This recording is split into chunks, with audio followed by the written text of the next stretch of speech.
calculate the quartiles for the following data. So இங்கே வந்து individual data type கொடுத்துருக்காங்க. இதுக்கு வந்து குவார்டில்ஸ் வந்து ஃபைண்ட் பண்ணுன்னு சொல்லியிருக்காங்க. குவார்டில்ஸ்னால் Q1 அண்ட் Q3 வந்து நம்ம ஃபைண்ட் பண்ணோம். ஓகேவா? ஸோ இதுக்கு ஃபார்முலா நம்ம அப்புறமா பார்க்கலாம். ஸோ நம்ம குவார்டில்ஸ்னாலே நமக்கு மீடியன் ஃபார்முலா வந்து ஞாபகம் வரணும். ஓகேவா? டைப் 1க்கு இண்டிவிஜுவல் இந்த மாதிரி கொடுத்தா இந்த ஃபார்முலா வரும். டைப் 2னா n+1/2 அதே சேம் தான் வரும். டைப் 3னா l+n/2 மைனஸ் இந்த ஃபார்முலா வரும். மீடியனுக்கு ஸோ இங்கே என்ன ஃபார்முலா வரும்னா இங்கே 2 இருக்குல்ல, 2க்கு பதில் அப்படியே 4ஆக மாற்றிக்கணும். கர்டில்ஸ் மட்டும் அப்படியே 4ஆக மாற்றிக்கணும். அவ்வளோதான் ஃபார்முலா. ஜஸ்ட் 2ம் 4ம் டிஃப்ரென்ஸ். ஓகேவா? இது வந்து டைப் 1. அப்போ இந்த ஃபார்முலா வரும். இப்போ இன்னொன்று பாக்ஸ் போட்டு ஃப்ரீக்வன்சி டேட்டா டைப் கொடுத்தாங்கன்னா இந்த ஃபார்முலா வரும் 4 போட்டு. இல்லை அது என்னது கிளாஸ் இன்டர்வல்ஸ் கொடுத்தா இந்த ஃபார்முலா வரும்.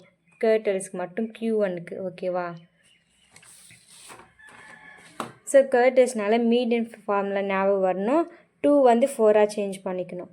ஸோ இப்போ வந்து இது வந்து மீடியன் ஃபைண்ட் பண்ணுற மாதிரியே தான் சேம் அதே மாதிரி தான் வரும். இப்போ இந்த டேட்டா வந்து அசெண்டிங் ஆர்டரில் வந்து எழுதிக்கலாம் ஃபஸ்ட்டு.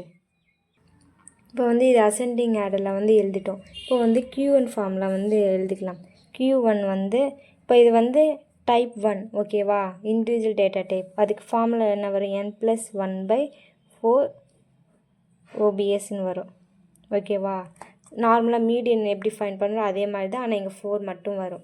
ஸோ n என்ன இதில் வந்து எத்தனை நம்பர்ஸ் இருக்குது? 11 நம்பர்ஸ் இருக்குது. n வந்து 11 நம்பர்ஸ் இருக்குது. ஓகேவா? அப்போ 11 + 1/4 OBSன்னு போடுவோம். இப்போ 11 + 1 12/4 OBS. ஓகேவா? அப்போ 4 1s 4 3s அப்போ 3 OBS. அப்போனா இங்கே 3வது டேர்ம் வந்து பார்க்கணும். 3வது டேர்ம் என்ன இருக்குது? 1 2 3. இது பார்க்கக்கூடாது, இதுதான் பார்க்கணும். 32 இருக்குது. அப்போ Q1 வந்து 32. நமக்கு Q1 ஃபார்முலா தெரிஞ்சாலே போதும். Q3 ஃபார்முலா வந்து ஈஸி தான். 3 வந்து நம்ம ஆட் பண்ணோம். இந்த ஃபார்முலாக்கு முன்னாடி 3 வந்து ஆட் பண்ணோம். ஓகேவா? 3n+1/4 OBS இப்படி வரும். இப்போ இங்கே வந்து வேறு ஃப்ரீக்வன்சி டேட்டா டைப் கொடுத்துருக்காங்கன்னா Q1 ஃபார்முலா இதே தான் வரும். செகண்ட் டைப்புக்கு சேம் அதே முன்னாடி மட்டும் 3 வரும். ஓகேவா? 3 வந்து போட்டுப்போம். ஸோ இது எப்படின்னு பாருங்கள். சேம் அதே மாதிரி தான். n+1னா நான் ஸ்ட்ரைட்டாக போட்டுடுறேன். 12 தானே வரும். 12/4 OBS. இப்போ இதுவும் இது கேன்சல் பண்ணால் 3 × 3 9 வரும். 9th OBS. அப்போ 9 டேர்ம் வந்து எடுக்கணும். 1 2 3 4 5 6 7 8 9. இப்போ ஆன்சர் வந்து 72. ஸோ Q3 வந்து 72. ஸோ இது வந்து டைப் 1. ஓகேவா?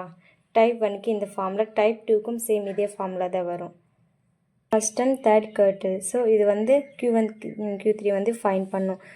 சப்போஸ் வந்து ஃபைண்ட் தி கர்டில்ஸ்னு கூட கொடுத்துட்டுவாங்க. அப்போ வந்து நம்ம Q1ம் Q3யும் தான் ஃபைண்ட் பண்ணோம். ஓகேவா? ஸோ இது வந்து அசெண்டிங் ஆர்டரில் எழுதிக்கணும். n வந்து 9. ஸோ எத்தனை நம்பர்ஸ் வந்து டோட்டலாக கவுண்ட் பண்ணி போடுவோம்.